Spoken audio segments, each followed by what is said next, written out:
There are growing fears that former Prime Minister Imran Khan's life is in danger after the shocking press conference by Muslim League Nawaz's Information Secretary Maryam Aurangzeb, in which she called for the beheading of Imran Khan. Mr. Khan hasn't been seen in public for 197 days since his illegal incarceration and is being held in solitary confinement inside the Adiala jail.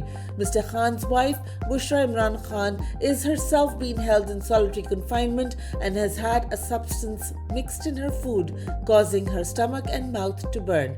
Her sister Maryam Riaz Vattu and Mr. Khan's party have repeatedly called for a family doctor to examine the former First Lady, who has blisters in her mouth and throat from the food jail authorities provided her.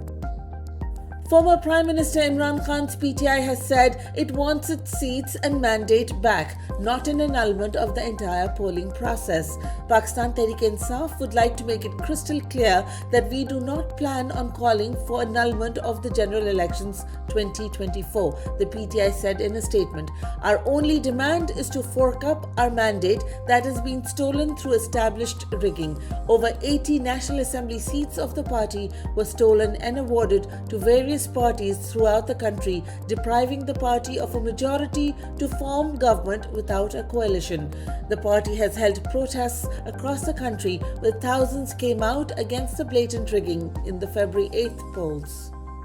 Pakistan Tehreek-e-Insaf has called for an independent judicial inquiry after the confession by the Commissioner Rawalpindi that he had rigged elections against Imran Khan's PTI, along with the Chief Justice of Pakistan, Qazi Faiz Isa, and the Chief Election Commissioner, Sikandar Sultan Raja. Secretary General PTI, Umar Ayub Khan, called on the controversial Chief Justice not to be part of the bench that investigates matters related to the elections. लेकिन मैं इंतहाई अफसोस से कहता हूं कि मैं वो इलेक्शन ठीक नहीं करवा सका और मैं अपने ओहदे से यहां इस्तीफा दे रहा हूं। मैंने जो इस इलेक्शन में गलत काम किया है, रावलपिंडी के 13 एमएनए की सीटें जो हारी हुई लोगों को हमने जितवाया है, लोगों की 70 हजार की लीड को हमने उनकी शिकस्त में बदला है और आज भी हमारे लोग बैठ के जेली मोहरें लगा रहे हैं। मैं माजरत चाहता हूं अपने तमाम रिटर्निंग ऑफिसर से जो मेरे मातहत काम कर रहे थे।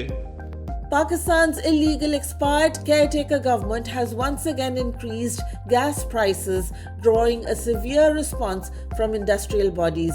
Asif Inam, chairman of the All Pakistan Textile Mills Association, APMA, warned that the increase could lead to the shutdown of numerous industrial units, a rise in unemployment, and a halt in exports unless the decision is reversed. Production at these rates was not financially feasible, and the local industry was rapidly losing market share to countries like Bangladesh, India, and Vietnam, which had significantly lower energy tariffs, Mr. Inam said. Pakistan has not had a stable government since April of 2022, when Mr. Khan's government was overthrown in a soft coup, battering the economy, exchange rate, decline in exports and remittances. Almost 2 weeks have passed since the elections, yet there are no signs of the formation of a representative government. Brazilian President Luiz Inácio Lula da Silva has accused Israel of committing genocide against Palestinians in the Gaza Strip and compared its war on Gaza with Adolf Hitler's campaign to exterminate Jewish people. What's happening in the Gaza Strip isn't a war, it's a genocide, Lula told reporters in Addis Ababa, where he was attending an African Union summit on Sunday.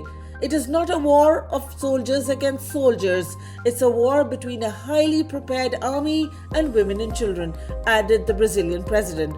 What's happening in the Gaza Strip with the Palestinian people hasn't happened at any other moment in history. Actually, it has happened when Hitler decided to kill the Jews. Israel has killed at least 28,858 people, mostly women and children, and displaced almost 2 million people since October 7th.